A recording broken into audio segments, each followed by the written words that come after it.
Welcome to the Growth Shift. I'm David Zylstra. Here's what I've learned after years in business. Every leader who's built something meaningful has a story, but the moment they had to shift, when failure forced innovation, when change became opportunity, when they chose growth over comfort. On this show, we dive into those pivotal moments, the setbacks that became breakthroughs, the strategic shifts that accelerated growth, and the frameworks that turn obstacles into opportunities. Because here's the truth. In a world where change is the only constant, the leaders who thrive aren't the ones who avoid failure. They're the ones who've learned to shift strategically through it. So whether you're facing your own pivot point or just want to learn from someone who's been there, you're in the right place. Let's dive in. Today, joining us on the show is Darren Williams, Director of Platinum Financial and the Will Guys. With over 2 decades of experience in the financial and insurance sectors, Darren has built his business on strong values and relationship-driven growth, focusing on protection insurance, contents, and general insurance. He's known for his client-first approach and dedication to building trust in an industry that often faces skepticism. Darren, welcome to the show. Thank you, David. Can you share a little bit about your background with the audience? That transition you made from working at British Airways into the financial services industry. What motivated that career change?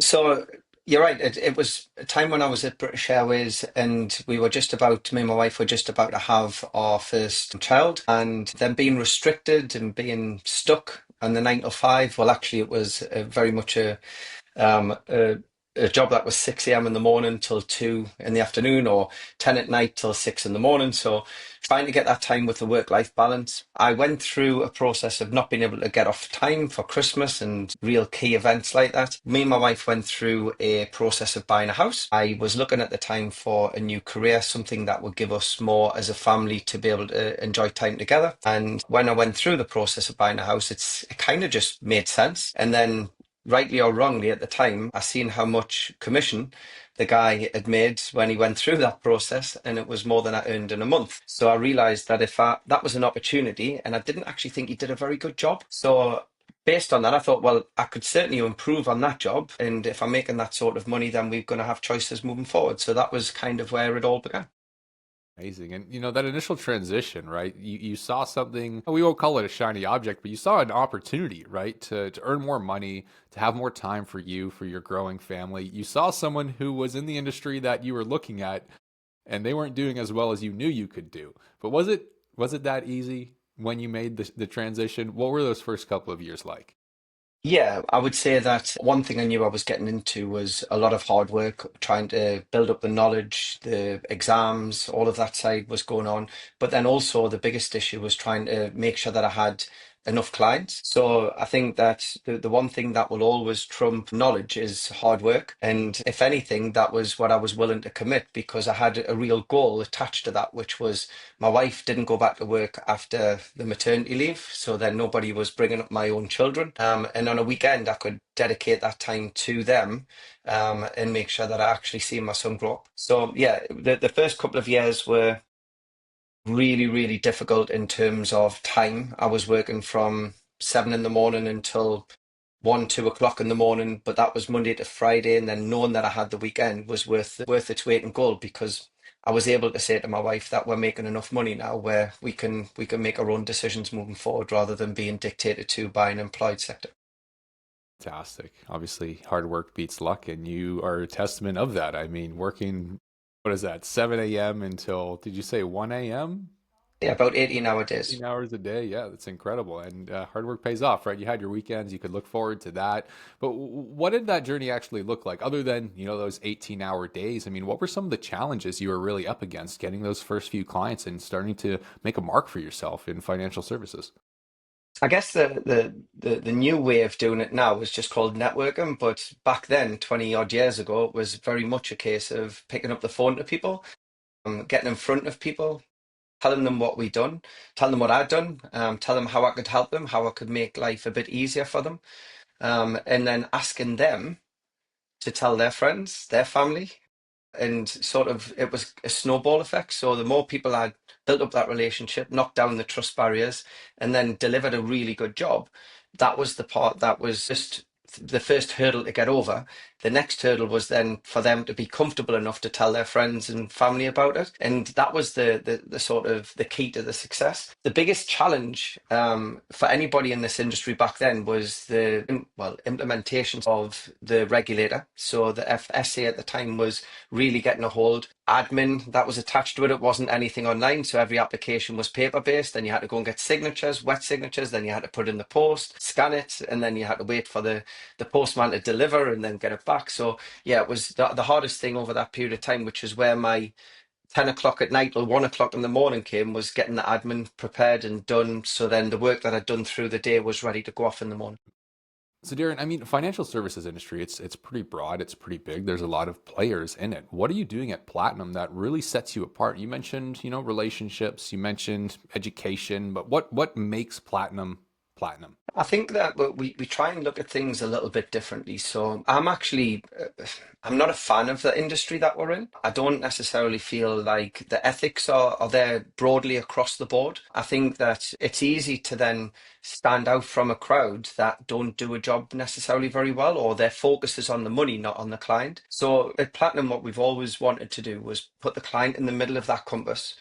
And that client, we don't have targets in the business of monetary targets for the advisors, because it's more about what the client's going to need, or what you educate them to need. So taking away that sort of the advisor's route to having to make a sale then creates a bit more of an open environment to give clients a real sort of holistic approach to advice, and saying, well, actually this would benefit you, and that would be a process for you to go through, which will get you to your goal quicker.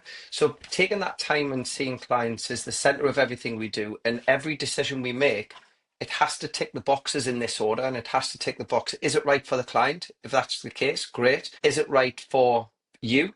In terms of for you to do it, can you do that? Is that within your permissions? And then is it right for the business? So that's kind of the process we always go through, and it's a very simple process, but it keeps us right, because nothing that we do with a client is ever going to be sort of stress sales, or it's going to be on any other reason than this is the client's circumstances and this is what is. And start with a blank page, because every client's got a different story and different goals, and that's kind of the route that we always go through. And see the value in the client as you start with them for the next 35 years.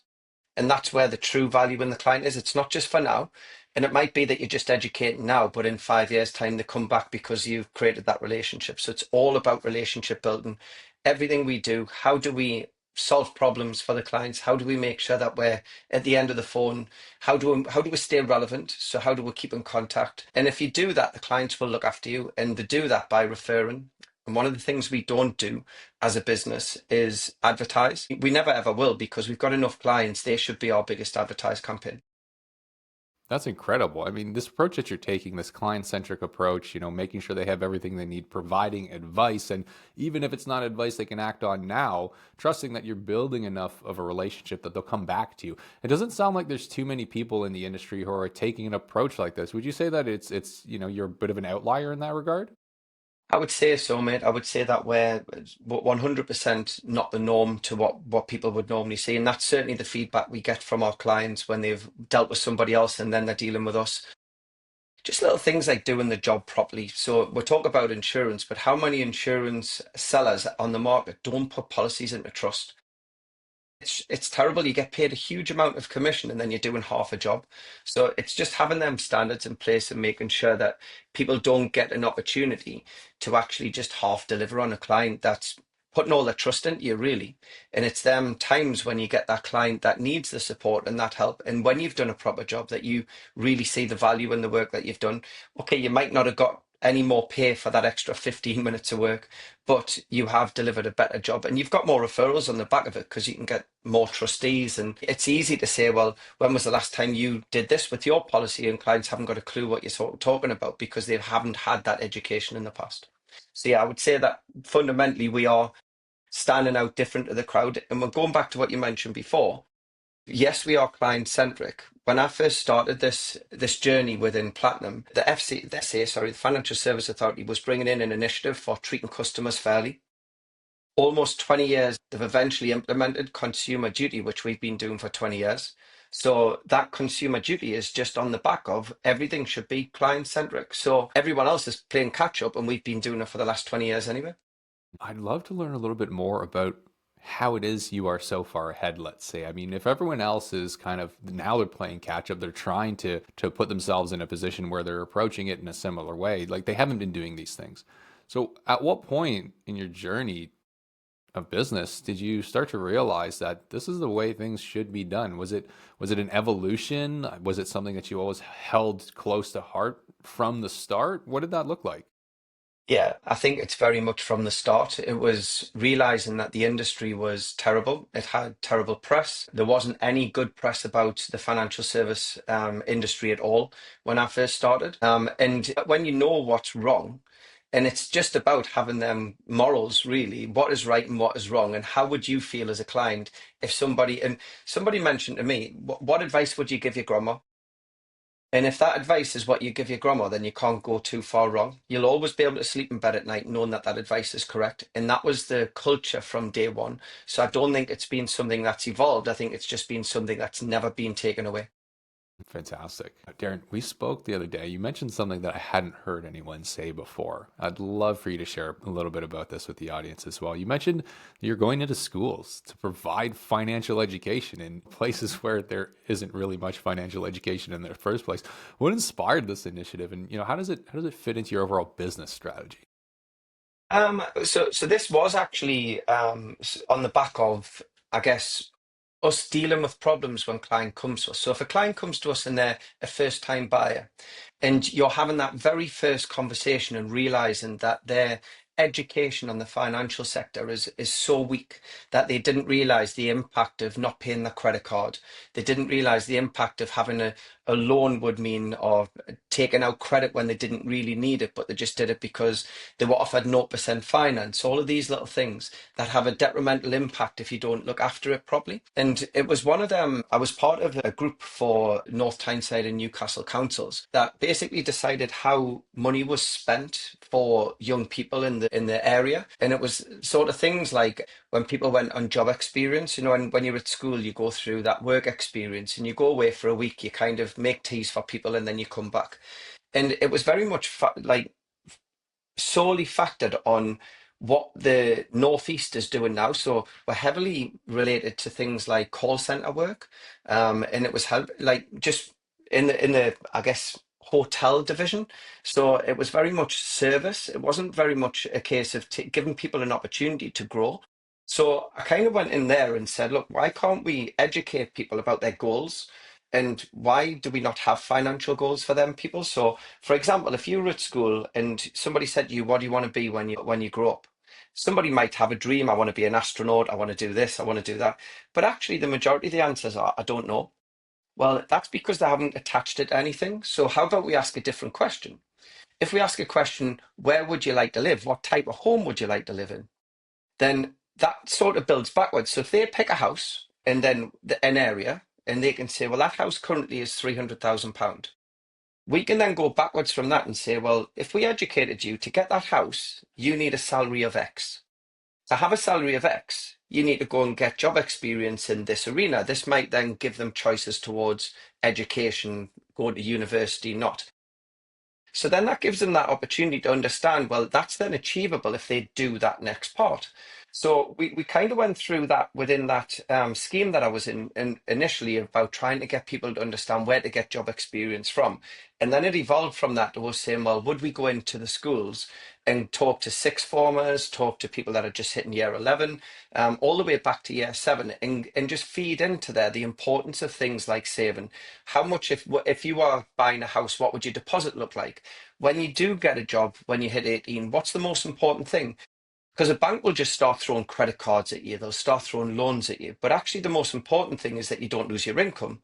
So then we're educating from a very early stage the importance of protecting what they're going to have in the future.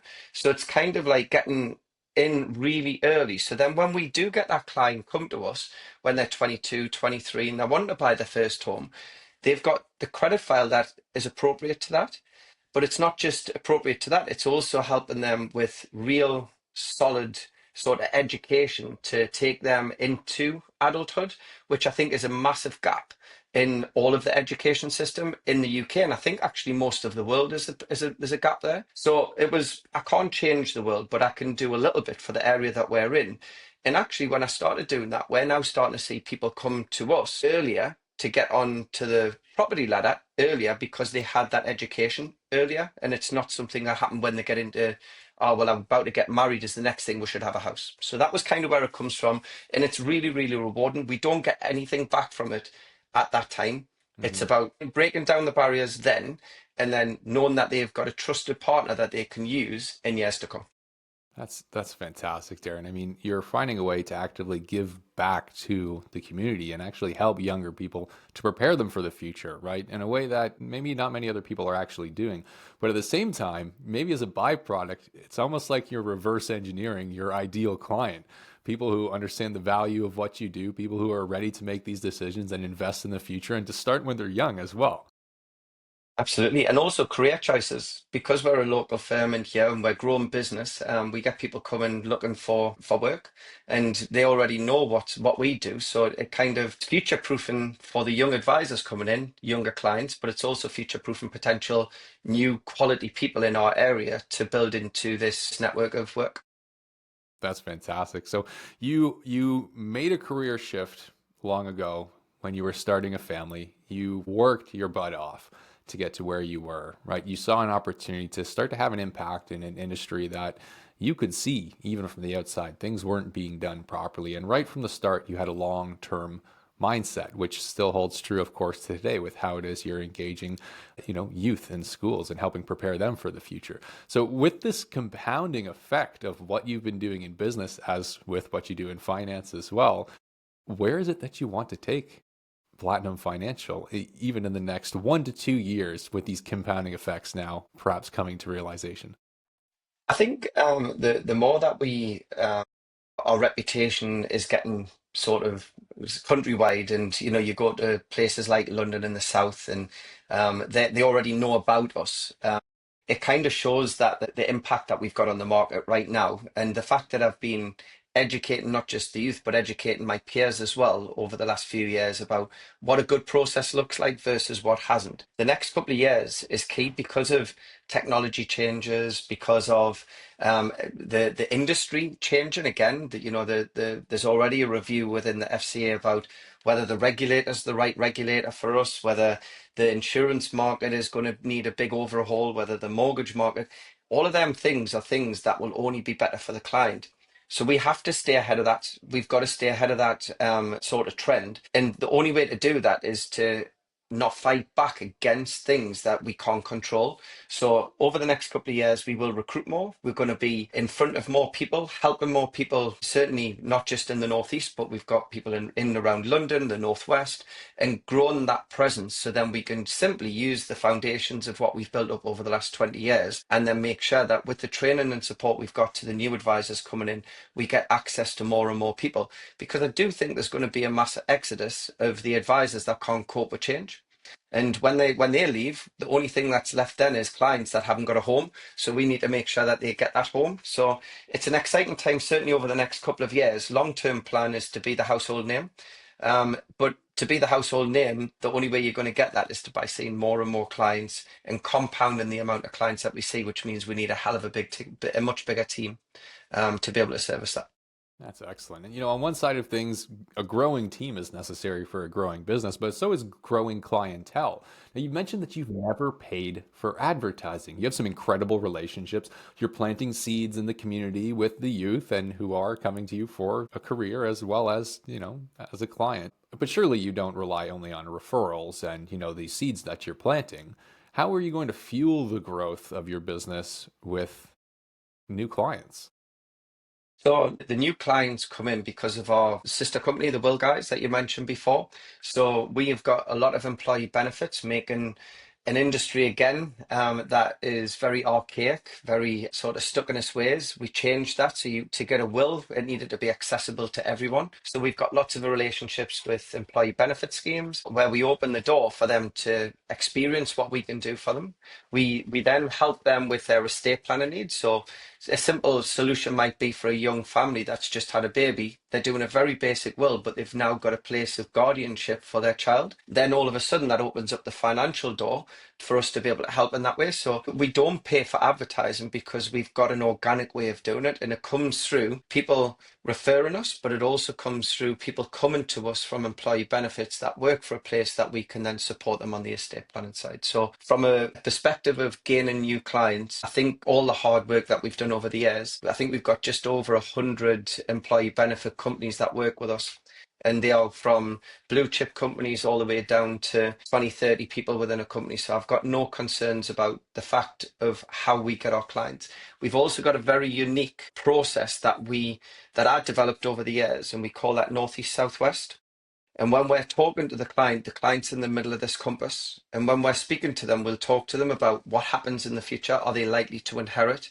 What's the dangers? So we end up then speaking to their parents, their grandparents. We'll also talk to their brothers and sisters because that links into that. If we start at an older age, we'll talk to their children, their grandchildren. And then on the West, as we call it, we'll talk to all of their work colleagues and friends because we'll ask them to refer. So we do an organic process with every client where every client should then duplicate to 2 or 3 clients. And then if we do that and we keep doing that, it's just a snowball effect, mate. So them are the 3 areas: referrals from clients, going northeast, southwest on our process, and also using the wills process to actually allow people to access our services, but giving them exactly what they need with the same morals and the same culture as what we've done as we built up the financial arm over the last 20 odd years. Darren, that's incredible. Especially, I love this northeast, southwest west approach where you're sitting down with a client and you're providing them with everything that they need. But as a result of that, I mean, if you're speaking with someone, as you said, who might be inheriting something, or you're speaking with an older generation who might have, descendants that you'll be speaking with, you want to make sure that everyone who's going to be affected or impacted by your client's decisions has a full understanding of that for themselves as well. So, of course, the aim is to take care of your client, but as a byproduct, you're building and multiplying the relationships that you're building. I think that's very incredible.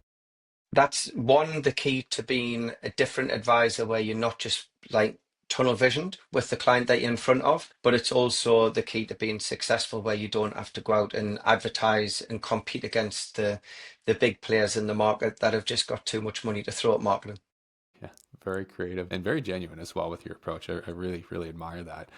And there's something that you mentioned again when we were speaking the other day, and it came up a little earlier in conversation when you mentioned the industry professionals who can't cope with change and maybe who would be exiting, right? The challenge of change. You mentioned that there right now that you're experiencing challenges both internally and externally. What kind of changes are you currently implementing in your business to keep up with the changing times?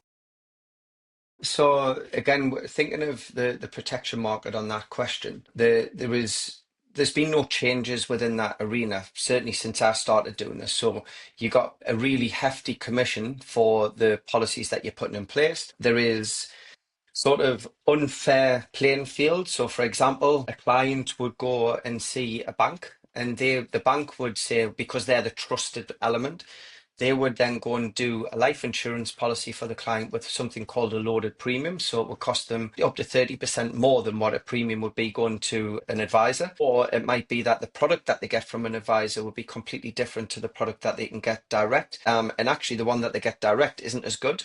So an example of that would be someone like Aviva. You can't get global treatment added to a policy unless you go through a broker. So it's little things like that that you look at, and the changes that are going to have, in my opinion, is that the regulator is going to pick up the industry. It's going to shake it as hard as it can, and it's going to make sure that the outcome for the client is consistent. Consumer duty is at the key of that. So what's fair to a client? How do people get paid? How they get remunerated is going to be probably different. Where people have maybe banked on that commission as their income, it might look different. It might be capped. It might be paid annually. There's lots and lots of things on the table at the moment. But fundamentally, if you're doing the job properly and you prepare for these changes and you adjust, So how do the people sort of look after clients in different ways? So every client that you see has got so many opportunities for you to help, and that might be upskilling. So we're going through a process at the moment to make sure every one of our advisors is doing things like mortgages. They're going to have options to do pensions. They're going to have options to do investments. So the client journey and the cycle of that client, you'll be able to help. And considering that Northeast Southwest principle that we stick to, when you're working with a client and you're talking about their parents and you get into that discussion, how do you help your parents at the moment? And it might be, well, we take them to their appointments, we go and get the shopping for them.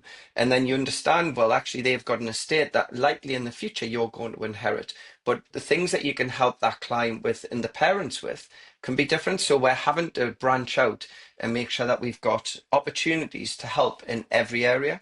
And then no matter what the regulator brings in, that won't stop us being successful, and it won't discourage people from coming into what I believe is or could be a fantastic industry to work in if you're governing and you're working in the right culture in the right way. For the regulator to come in with the heavy hand approach, which it always does, that's why I think there's going to be a lot of advisors and a lot of firms that go, well, actually, if you're changing the goalpost, we're not going to work here anymore. Mm. The problem with that is that all of them firms have a client bank. So what's going to happen to them client banks? And that's something that the regulator is going to have to take note of, and perhaps even look at firms like mine to say, can these clients come and have a look at you?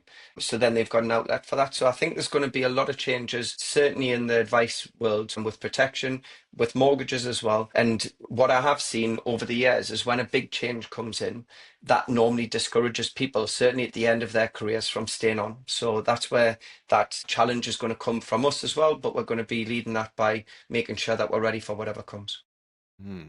So the regulatory landscape is changing, right? The industry in general is changing as well. But as I understand it, you're also making some changes internally with what you can do to stay ahead of the market and ahead of the competition when it comes to things such as automation and AI. Can you share a little bit about what it is that you're doing in this regard? So we've got obviously I think everybody's got access to AI, and certain I think it's a big thing now across the world and how it's going to develop and certainly pick up on things. We're going to be taking on a new CRM system which is going to stop a lot of duplication. That'll do things like helping clients massively on the mortgage front, where we'll be able to give them an idea of what the house is worth. So AI actually does that instead of us having to go out and get a valuer to go out. It gives you that information at the forefront. We've got things like Gemini, we've got things like Fireflies, which when we're capturing the meetings with the clients, instead of us being reliant on sitting down taking notes, we can actually engage with the client, and the note taker will take it all for us and then give us a list of tasks that we've created during the meeting. And it's absolutely phenomenal, the information that it picks up and then pulls out of that to give you an accurate sort of description of the appointment itself. That can then go down towards your recommendation, why you've talked about it. And it's taken all of that where it's time, sort of really time heavy on the advice process, and all them notes are already there. So if we implement that within our CRM, the advisors will have more time to do more appointments, but also it'll have a true reflection of every single appointment that we've ever had with clients. The addition to that from me, from a safety point of view, is bringing on new advisors. Then the advisors, the discussion with that client is captured whether I'm there with them or not. So that's why that's just a little snippet of what's coming in, but it's about us embracing that and not being scared to kind of do them little adjustments, because nobody likes that little change to them. Nobody likes to lose that little bit of control about what they write on a piece of paper. So that's just one of the elements that we're looking at. Mm-hmm. Oh, that's wonderful. Now, it sounds like a lot of what you're focused on with AI is the administrative side of things, right? Sure, you're saving yourselves times, you're getting better notes on calls to allow you to build better relationship with clients. But on the administrative side of things, particularly whether it's, implementing a new CRM that's going to save time or connecting workflows and enhancing them with AI, there could also be certain concerns as well from a team, right? Is this going to replace me? Like, what's going to happen to me in the future? Do you have any concerns, or are there any concerns within your team as to how this might impact their usefulness or their position? So a perfect example of that is we've got some paraplanners that are sort of employed to do all of that admin that we're talking about. And we know that the CRM system, when you put it in once, it then goes through to the providers. It does all of them. So all of that input data that we were paying someone an hourly rate for to physically input that information and take it through and duplicate the information sometimes that went through, that may be gone. So all we've got to do then is look at how do we use that time better. So things that AI can't do, for example, picking up a phone and speaking to a client. I know AI can do that, but we're not really ready for that yet because it takes away the personal approach. The ongoing reviews, helping our advisors with their diary management. So it's just about changing and making sure that our staff members are on board with the fact that nobody likes change. I get that. But if we don't change it and you don't adjust with AI coming on board, then you don't have a job. So it's an easier discussion when we're saying to our administrators and our power planners, listen, we want to keep you in work, but this is what the new horizon looks like. Whereas before it was very captured in sort of this was my job spec, this is what I'm doing. Now we're becoming more PAs rather than power planners. So the PAs will help with structuring appointments, making sure the appointment's ready beforehand, all that side of stuff. So it's just about you've got a team that, for me, I trust with my life. It's helped me build the business to where we are now. So the worst thing I can do is kind of take away the jobs on the basis that AI is doing it. What I need to be doing is making sure that I get value out of that time and that expense. So I'm just going to be changing what that value and that expense looks like to make us even more successful. Oh, certainly, yeah, AI doesn't have to replace people unless it's specifically something that you need done, but the power it has to enhance the effectiveness of your team already speaks for itself. Darren, it sounds like you're starting to explore and experiment with different AI systems and programs, and how it is that you can enhance the value that you already bring your clients. If we were to look forwards, if there was one major challenge in your business today that you could solve with AI, what would it be? What would I solve? So going back to that, then what would be the problem? The problem for me, which I think the one thing that it is picking out now is duplication, because the human error is the one thing that is sometimes unavoidable. Yes, you can train it. Yes, you can do it.